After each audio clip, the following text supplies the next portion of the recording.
Latvijas rupmaize un šprotes, bet latvieši no kustības Support Azov Latvija, sagvārdi Krakens, Džonis un Džedajs atveduši arī nopietnākas lietas. Viņus sagaida pirmā Azov korpusa komandiera vietnieks Sjatoslavs Palamārs, jeb Kalina. Svarīgākais ir latviešu tautas draudzība, saka Kalina, bet palīdzība liels balsts cīnītājiem frontē. Технічні засоби допомагають зберегти особовий склад.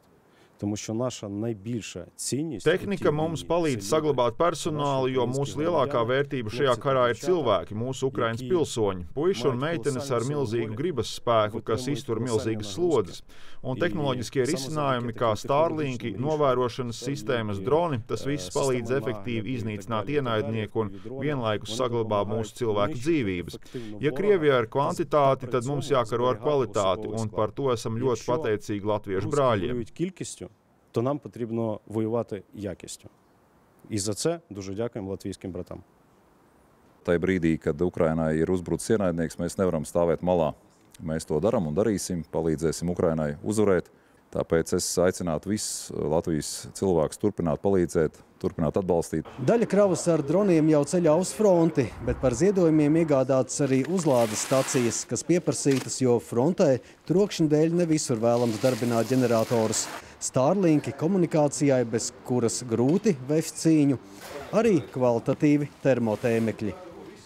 Termotēmeklīšiem, kas ir ārkārtīgi noderīgi un nepieciešami tieši tām vienībām, kas iet ar kājām iekšā, mežus tur tīrīt un ciematus un atbrīvot zemi sev vai aizstāvēt.